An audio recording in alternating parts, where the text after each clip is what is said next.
The Venezuelan authorities denounced this Wednesday a new criminal sabotage against the facilities of the country's oil industry. The first financing for Cuba's COVID-19 vaccines was approved by the Central American Bank for Economic Integration for 46.7 million euros for Cuba to produce 200 million doses of its homegrown vaccines. Damascus, Syria and China signed a memorandum of understanding within the Silk Road Economic Belt Initiative.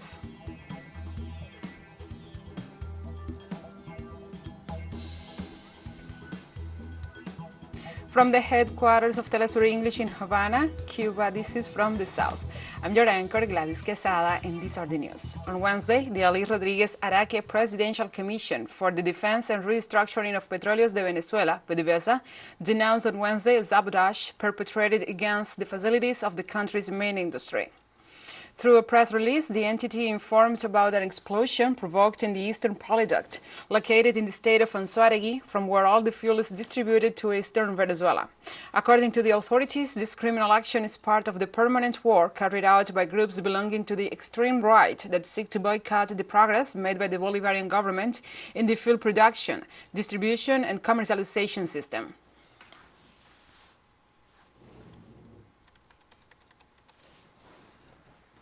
In Rio de Janeiro, Brazilian drivers complained after a fuel price hike caused by soaring inflation. Brazil's state-owned Petrobras announced it will raise gasoline price 4.85% and diesel by 8.08% for distributors, an uncomfortable measure for President Bolsonaro in the midst of the inflationary spike Brazil is experiencing. The price of gasoline will rise from 3.09 to 3.24 reals per liter. Diesel will go from 3.34 reals to 3.61 reals per liter.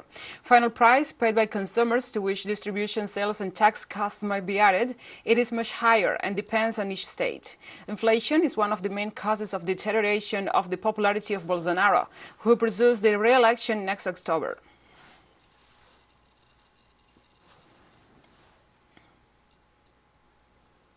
As part of the ongoing judicial proceedings against Bolivia's former de facto president, the justice system this Wednesday opened the trial against Yanin Áñez and 9 other defendants for the 2019 coup. According to the Deputy Minister of Justice, Jaime Siles, a judgment will be issued, and according to the criminal procedure, in 45 days, the public and contradictory oral trial will begin.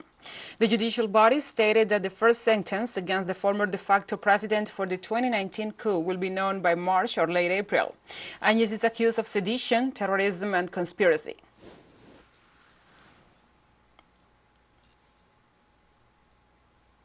In Mexico, the president of the Indigenous Council of the municipality of Xoxocotla in the state of Morelos was assassinated. The state prosecutor's office reported that Benjamin López Palacios was shot to death at his home. The incident came just 12 days after Palacios took office as the mayor in the newly created indigenous municipality after winning an extraordinary election. Witnesses told authorities that some 7 people entered the official's house and shot him and then fled in a vehicle. According to data from the consulting firm Etelkert, with the murder of López Palacios, there are 84 mayors murdered since 2006.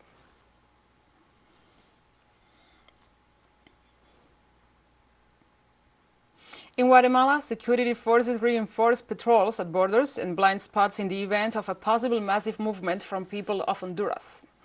The Guatemalan police reinforced border patrols to protect the entrance points to the country.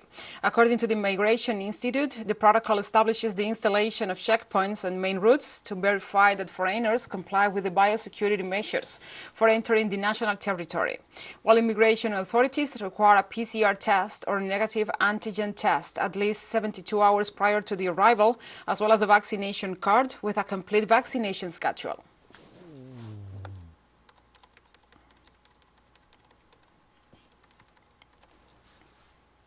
In Guatemala, the Mayan Chortí people are fighting for the vindication of their cultural identity and the defense of their territory. This time, they held an assembly to elect the indigenous authorities following their ancestral tradition. Our correspondent, Santiago Botón, has the story. The Maya Chortí people of San Francisco, municipality of Quetzaltepeque, Chiquimula, elect their new board of directors and ratify the indigenous authorities for the period 2022, under the ancestral methodology of a show of hands. This exercise is supported by the political constitution as well as by international laws. It is an exercise that does not conflict with any law. It is an exercise that has been carried out for years, which we value. The Maya Shorty people of Quetzaltepeque are in a struggle to reclaim their cultural identity because the state of Guatemala has denied their existence, according to indigenous authorities. And therefore, today we let the world know that Quetzaltepeque is an indigenous community. We are ancestral native people, and we are defending our territory and we are defending our Mother Earth. This community organization stopped the advance of mining companies that dispute the Maya Shorty territory and the Department of Chiquimula, according to the Tayuran and El Gigante community coordinator. We have done a very intense work of sensitization and organization with all the communities, and up to date there are 23 communities with indigenous councils. For this reason, several indigenous authorities have suffered state persecution, with arrest warrants still in force, according to their own statements. On September 30th, we had 5 of our people arrested who are defenders of their territory. I know that for defending a territory there is no law that can imprison them or anyone who can issue arrest warrants for them. The Shorty Maya people of San Francisco occupy a territory of more than 8,500 hectares, made up of 23 districts, while the board of directors of the Shorty Maya people will be at the service of the 23 districts that make up the municipality of Quetzaltepeque Department of Chiquimula. Santiago Botón, TeleSUR Oriente de Guatemala. Thank you, Santiago, for this report. And now we move on to other topics. United States consumer prices in 2021 rose at the fastest pace in 4 decades, an inflation wave that has troubled President Joe Biden as the economy recovers from the pandemic. According to the Labor Department, the consumer price index in the 12 months to December jumped 7%, the highest since June 1982, with housing, autos, and energy among the biggest contributors. However, month-on-month CPI growth slowed to 0.5% from November, indicating the price surge may be nearing a peak. The world's largest economy saw record price increases last year as rising demand and the return to normalcy collided with labor shortages and global supply chain snarls.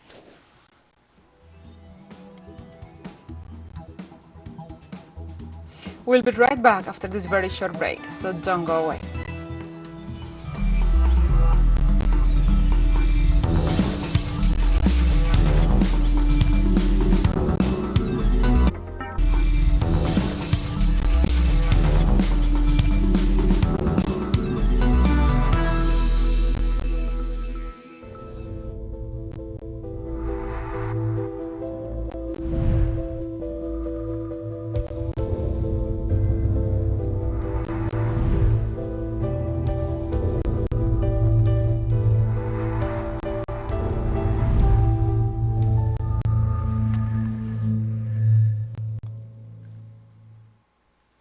Welcome back to From the South.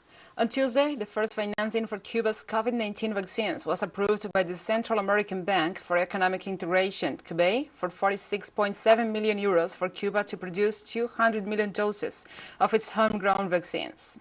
According to a press release of the financial institution's website, an extraterritorial country member of Cabei, Cuba will have the possibility to strengthen the capacities to develop other drugs and improve the medical equipment and diagnostic kits for the benefit of the population. Dante Mozzi, Cabei's executive president, noted that the operation will improve the development of vaccines, reducing the people's risk of getting infected and shortening the health crisis created by the COVID-19 pandemic. The loan includes bolstering the Cuban biopharmaceutical industry's infrastructure, increasing the production of injectable antibiotics, parenteral solutions, generic drugs, and similar products.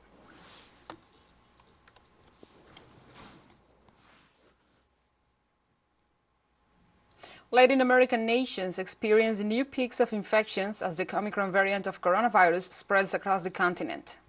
Mexico registered 33,606 new cases of coronavirus in the last 24 hours, the highest number confirmed in one day since the pandemic began.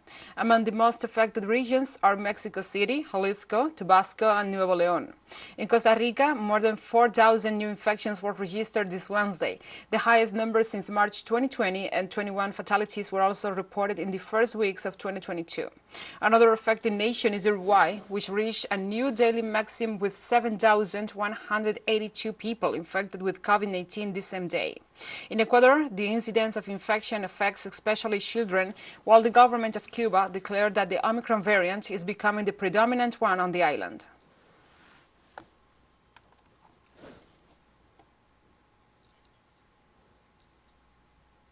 And worldwide, 9.5% of people in low-income countries have received only one dose of COVID-19 vaccines, according to data from the firm Our World in Data. As a result, the World Health Organization, WHO, rejected the positions of higher-income countries and pharmaceutical companies following the low distribution of vaccines to the most vulnerable countries.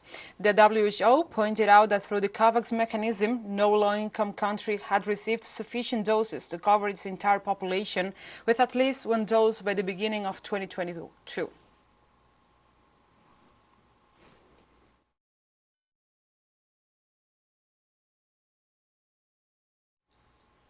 Germany has added to the list of high-risk areas the highest number of countries in over a year at once, including several European Union member states, amid the increase of coronavirus cases throughout the world, and in particular the spread of the Omicron variant.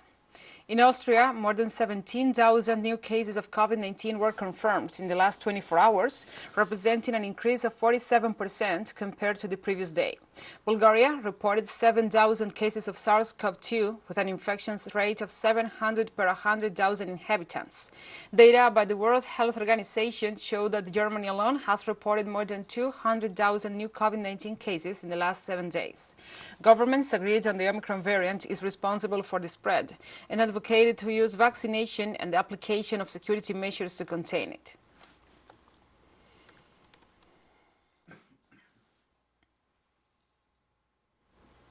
And Paris schools are closing their doors on the eve of a nationwide strike in which around 3/4 of French teachers will participate to protest against the government's changing rules on COVID-19 testing for pupils, forcing half of the country's primary schools to close. The day of protest, supported by parents' associations, will see the closure of 50% of schools in France in what is considered one of the most important unions' mobilizations in recent years in the country. The latest one, in force for primary schools since January 3rd, has been widely criticized. The current protocol for primary schools in France states that if a positive test is detected in a classroom, all students in that class must undergo 3 COVID-19 tests over 4 days and then return to class if the test is negative.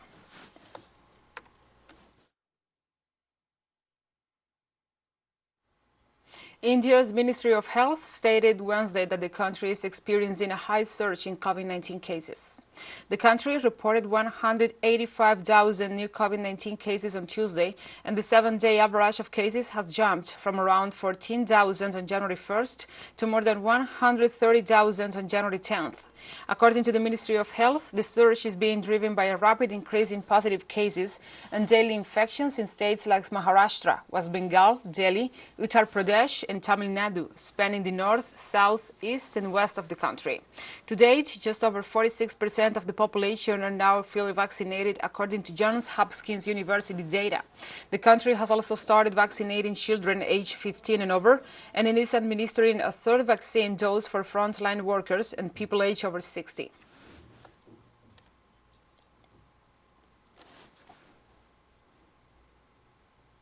And Indonesia launches COVID-19 booster campaign to stem Omicron spread. Indonesia opens its coronavirus booster campaign to the public on Wednesday as the country records rising infections by the Omicron variant. Free shots will be given to the elderly and at-risk residents as a priority, but will be available to everyone who received their second dose. Elderly Indonesians lined up at vaccination centers in Jakarta on Wednesday for their boosters in hope for better protection against the highly contagious Omicron variant. Indonesia uses Pfizer, Moderna, AstraZeneca, and China's Sinovac for COVID-19 inoculations. It had reported more than 4.2 million confirmed COVID-19 cases and more than 144,000 deaths as of Wednesday.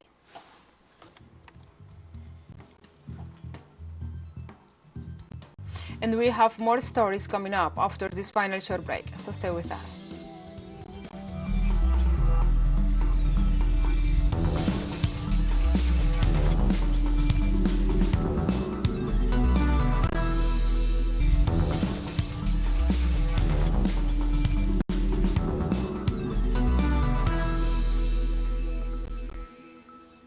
Welcome back. Damascus, Syria and China signed a memorandum of understanding within the Silk Road Economic Belt Initiative. Syrian government officials welcomed the cooperation agreement with Beijing, which includes the exchange of goods, technology, capital and cultural exchanges. The agreement also includes the definition of the future cooperation objectives with the partner states, its guidelines, areas and modalities, as well as the progress of its development in the coming years.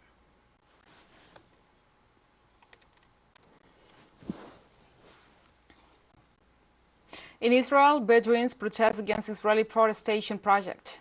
Israel's government this Wednesday sought to ease tensions with Bedouin over a controversial tree planting project in the Negev desert after days of unrest. Bedouin, who are part of Israel's 20% Arab minority, have long opposed tree planting initiatives in the Negev, blasting them as the de facto government land grab in areas they call home. The latest unrest in the decades-long dispute has attracted attention of Israel's coalition government, led by the right-wing Prime Minister Naftali Bennett. An official statement declared that a compromise has been reached, according to which the planting work will be completed by this week as planned and starting soon, and accelerated negotiations will take place.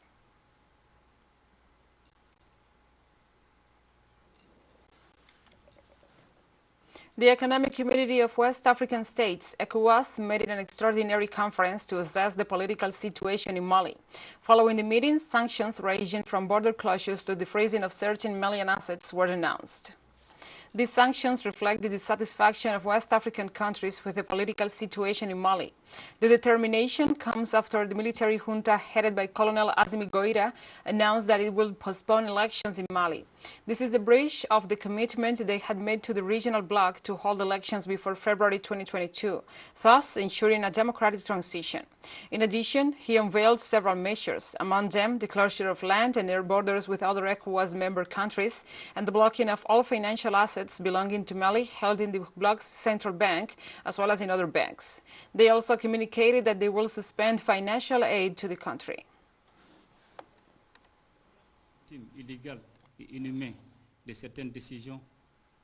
On Wednesday, at least 8 people have been killed in a car explosion in the Somali capital, Mogadishu. A car bomb targeted a convoy, including bulletproof cars, using Avizione Street, according to the heads of the city's ambulance service, Abdul Qadir Abdirrahman. The attack was claimed by Al-Shabaab, an Al-Qaeda-linked armed group fighting to overthrow the country's UN-backed government. As it said in a brief statement, it was targeting foreign officers.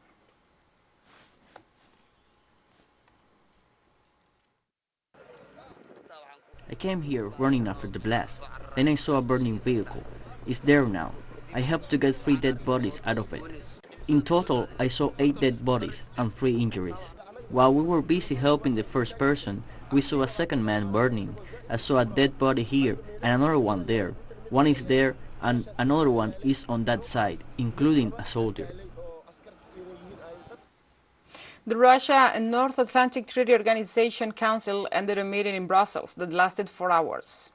The Council meeting marked the second stage in a series of talks between Russia and the West on the country's proposals for European security.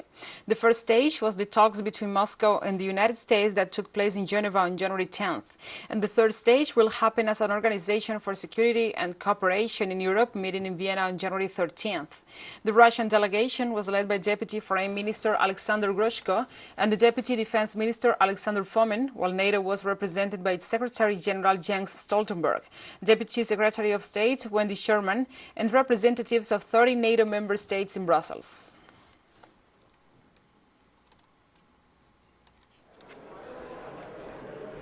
Deputy Foreign Minister Alexander Grushko, who led the Russian delegation in Wednesday's talks with NATO, said the meeting revealed many disagreements on fundamental issues.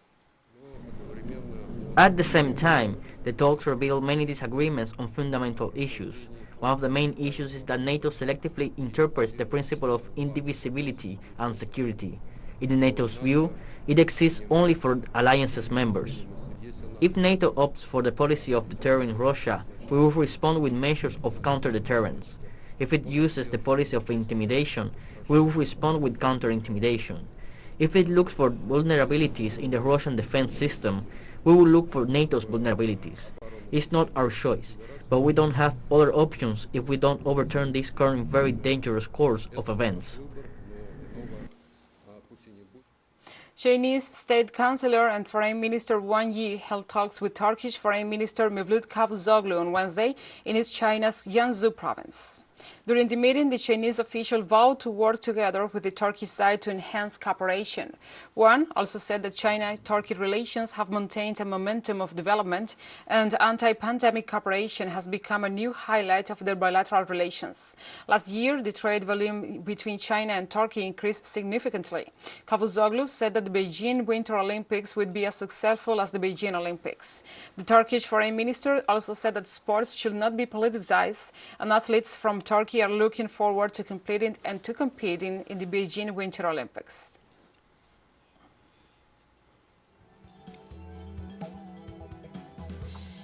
And we have come to the end of this news brief. But remember, you can find these and many other stories on our website at telesurenglish.net. And also, if you feel so inclined, please join us on social media for all the latest news. We are on Facebook, Twitter, Instagram, and Telegram. For TeleSUR English, I'm Gladys Quesada. Thank you for watching.